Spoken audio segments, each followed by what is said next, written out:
সিলেটে পৌঁছে হামজা বললেন, ইনশাআল্লাহ আমরা উইন করব। সিলেট বিমানবন্দরের ভিআইপি গেট দিয়ে বেরিয়ে যাওয়ার সিঁড়িতে পৌঁছাতেই ভিড়ে চিরেচাপটা হওয়ার জোগাড় হামজা চৌধুরীর। বাফুফে কর্মকর্তা, আইন শৃঙ্খলা রক্ষাকারী বাহিনী আর উৎসুকদের ফাঁক গলে কখন সামনে আসলেন। চোখের সামনে শত শত ক্যামেরা, মুঠোফোন আর মানুষের ভিড়। সবাই হামজার কাছ থেকে কিছু শুনতে চান, কিন্তু হামজা শোনাবেন কি? চারপাশের শব্দে কান ঝালাপালা হওয়ার অবস্থা। কে কি বলছে বোঝা ভার।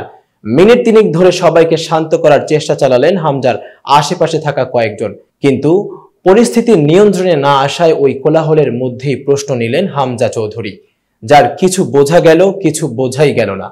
25শে মার্চ ভারতের বিপক্ষে বাংলাদেশের ম্যাচ কেন্দ্র করে তার বাংলাদেশে আসা।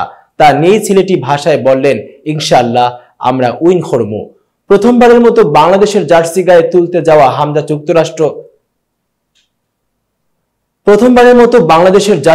তুলতে যাওয়া হামজা যুক্তরাজ্য থেকে দেশের মাটিতে পা রেখেছেন দুপুর 12:15টার দিকে।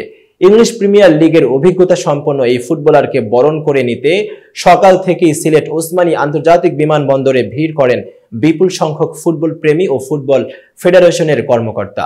ছিল অনেক গণমাধ্যম কর্মী ও ইউটিউবারদের উপস্থিতি। এতক্ষণ বার্তা বৈঠকের সঙ্গে থাকার জন্য ধন্যবাদ। নতুন নতুন তথ্য ও সংবাদ পেতে বার্তা বৈঠকের ইউটিউব চ্যানেল ও ফেসবুক পেজের সাথেই থাকুন।